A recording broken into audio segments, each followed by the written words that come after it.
Chegamos agora no segundo tópico da nossa lição da Escola Sabatina, uma lição onde estamos considerando sobre a nova vida que temos o privilégio de viver em Cristo Jesus.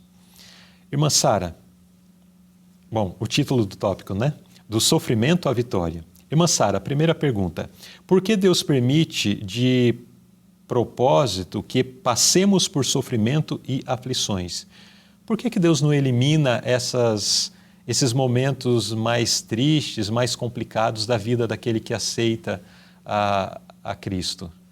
Pois é uma pergunta que intriga muita gente, porque às vezes o evangelho é vendido como assim, você sai do pecado, do sofrimento e vai já para a glória aqui nesse mundo, né? Mas não é bem assim.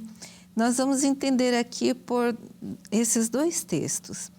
O primeiro é o finalzinho do texto que nós já lemos no tópico anterior, que é aquele que padeceu na carne já cessou do pecado. Dá a entender aqui que quem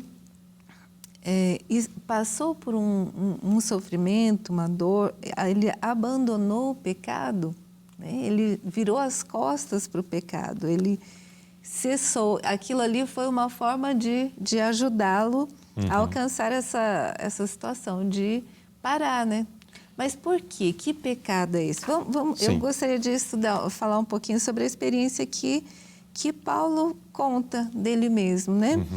Ele está contando que nos versos anteriores aqui de 2 Coríntios 12, 7 a 10, antes disso ele está contando de alguém que foi até o terceiro céu e viu coisas excelentes, né? Está falando em terceira pessoa, né? Está falando em terceira pessoa, mas dá a entender que é ele mesmo, né? Sim.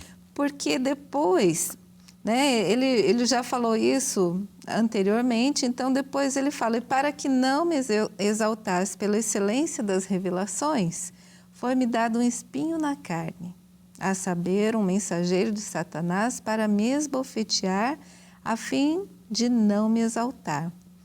Então veja, aqui esse espinho na carne não era procedente de Deus, que diz é um mensageiro de Satanás para me esbofetear. É bem importante notar isso daqui. E acerca do qual 3 vezes orei ao Senhor para que se desviasse de mim. Ele aqui está dizendo que quando a gente está passando por um sofrimento, a gente tem autorização para ir pedir a ajuda de Deus, um livramento.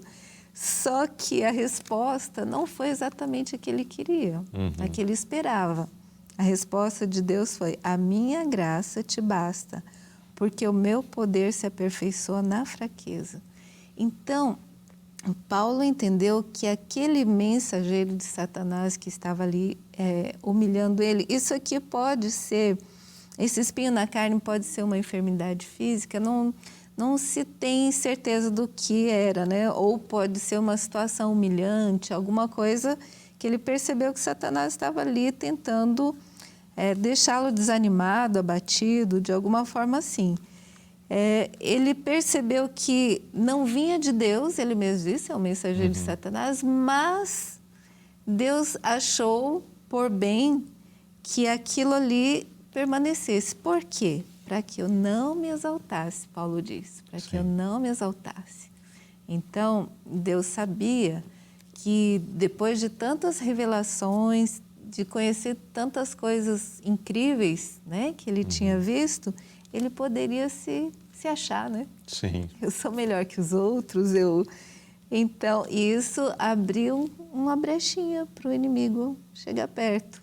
E ali, nessa humilhação, ele foi buscar o Senhor. Isso é algo interessante porque nós, geralmente, vamos buscar o Senhor quando a gente tem um espinho na carne também. Pode ser uma enfermidade, pode ser alguma situação na família. Espinho na carne é algo que te incomoda, que te traz sofrimento, você não consegue se livrar dele. É algo que está ali. E você vai buscar a Deus. E muitas vezes pode ser essa a resposta também. Pode ser que Deus te ouça e retire esse espinho, né? Mas pode ser que Ele diga também A minha graça te basta, porque o meu poder se aperfeiçoa na fraqueza. Quando Paulo entendeu isso, e se nós entendermos, nós vamos ter a mesma reação, né? Ele disse, olha, de boa vontade, pois, me gloriarei nas minhas fraquezas, para que em mim habite o poder de Cristo. Olha só.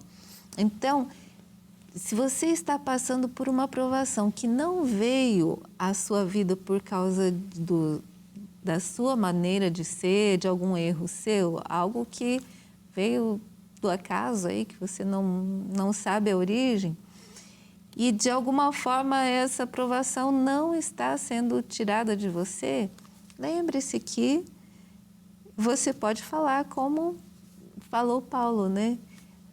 Eu agora, se é para que o poder de Deus habite em mim, para que se manifeste em mim o poder dele, então eu vou me gloriar nessa fraqueza, nessa situação difícil, né?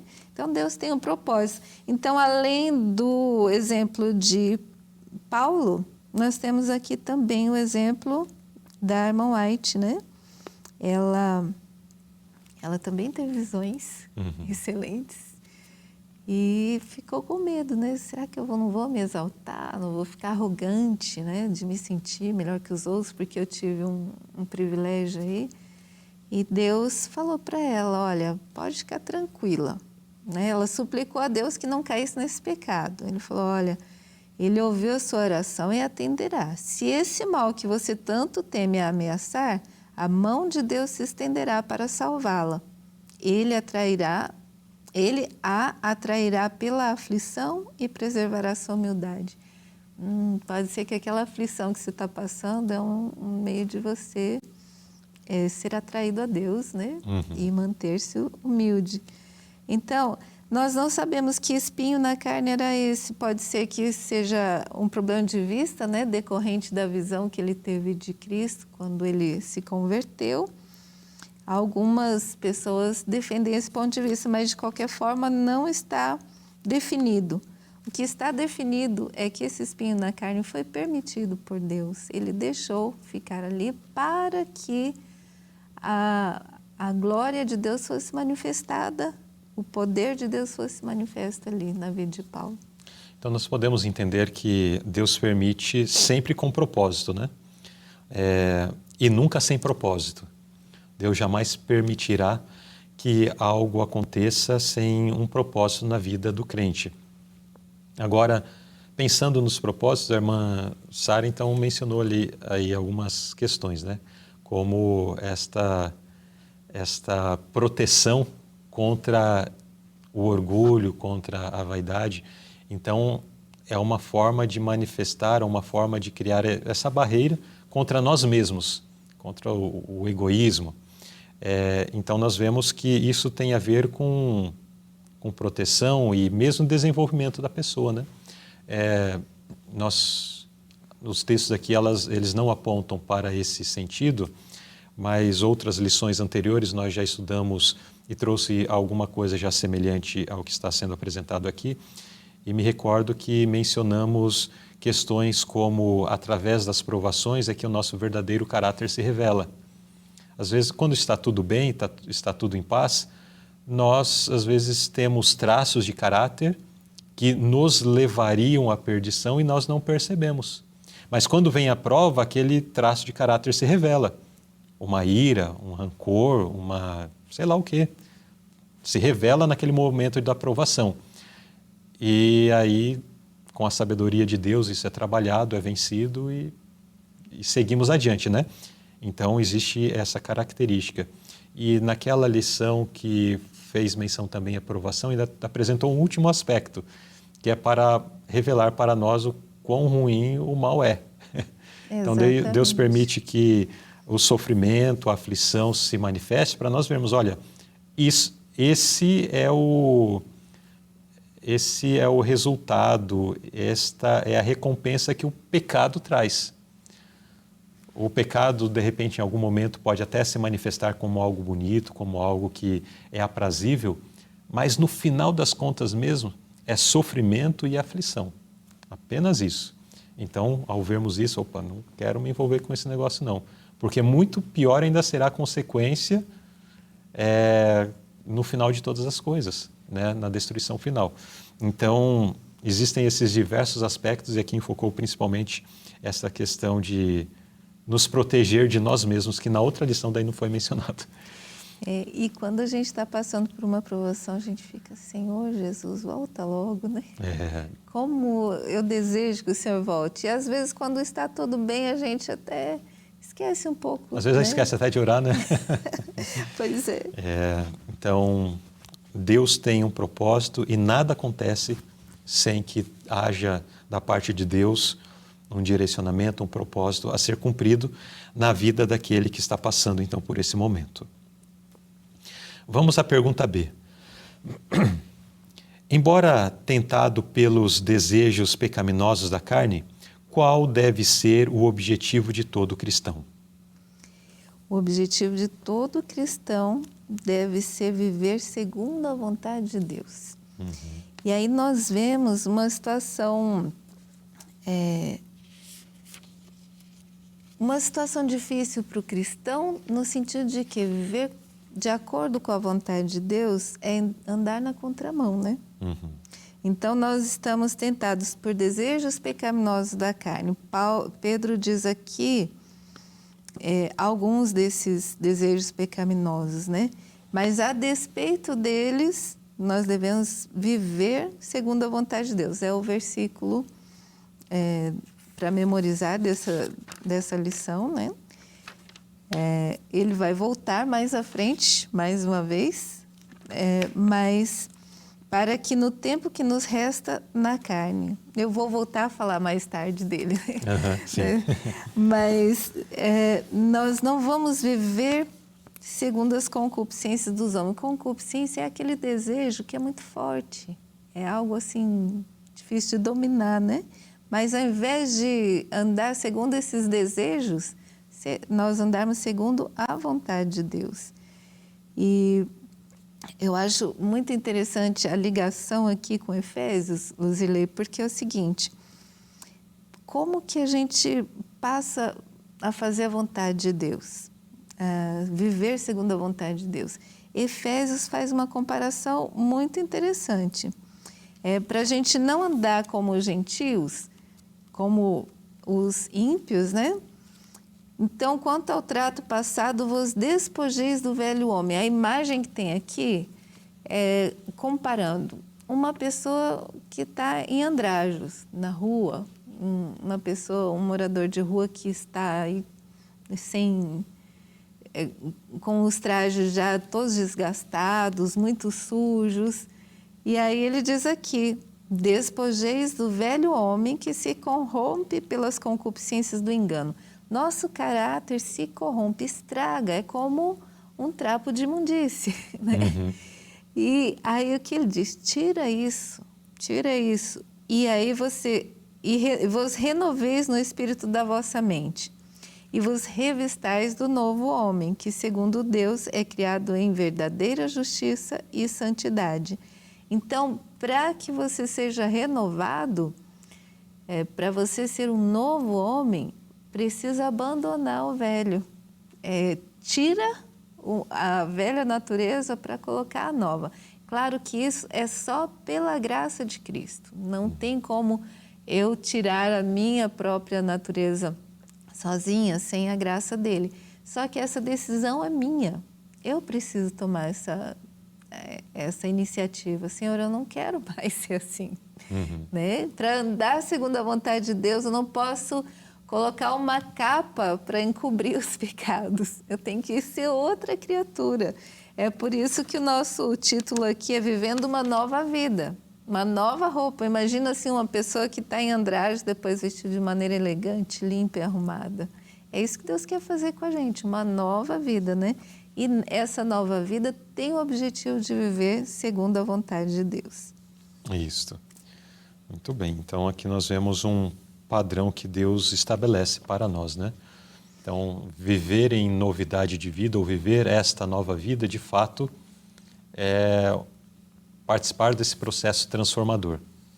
Não é apenas um melhoramento daquela vida anterior, mas, de fato, uma transformação porque existe uma transformação no modo de ver, de enxergar o mundo. Os desejos que antes existiam são transformados, né? É tirado e novos desejos são colocados dentro do coração dessa pessoa que se submete a esse processo de transformação. Mas vale reforçar, né? É uma luta. É uma luta. Paulo, em outro momento, ele menciona, cada dia ele batalha, né? Cada dia morro, cada dia ele está envolvido nessa luta contra si, para que não venha a fracassar. Mais algum comentário, irmã Sara, nesse tópico? Só queria dizer que seguir a Cristo, entregar a vida a Cristo, querer viver de acordo com a vontade de Deus, é uma decisão revolucionária. Ela é transformadora, é um ponto de virada, né? E aqui diz na nota uma coisa muito linda. Quando a pessoa entende tudo isso, o que é mesmo o pecado e o amor indescritível de Cristo, a vida anterior parece asquerosa e detestável. Né? Ela odeia o pecado, renuncia aos prazeres antigos, tem uma nova mente, mente diferente. Né? Isso faz toda a diferença, você pensar de forma diferente. Então, tem a luta contra a carne, mas tem a vitória, graças a Deus, a nova vida, né? Exato. Eu quero desafiar os nossos internautas com a seguinte pergunta. Eu não quero que você pense na vida antes de conhecer Jesus, mas eu quero que você pense naquilo que depois que conheceu Jesus se tornou algo prazeroso, algo interessante, algo importante para você, que na vida anterior não era valorizado, mas depois que você conheceu Jesus, passou a ser a coisa mais especial, mais maravilhosa que existe. O que seria isso para você? Eu também vou participar nos comentários, vou colocar da minha experiência, o que valorizo muito da minha vida, da minha jornada com Deus. E compartilhe também um pouco da sua experiência, compartilhe um pouco daquilo que tem feito toda a diferença na sua vida após você ter tido esse encontro com Jesus. E menciono isso em base exatamente do que a irmã Sara estava mencionando por último. Diz assim, renuncia aos antigos prazeres, tem novamente novos afetos, novos interesses, nova vontade. Quais são esses novos afetos, novos interesses, nova vontade que surgiram na sua vida e que hoje faz todo sentido porque você está com Jesus? Porque se não estivesse com Jesus, essas coisas também não valeriam nada. Escreva conosco, compartilhe a sua experiência e será muito interessante conhecer um pouco de vocês.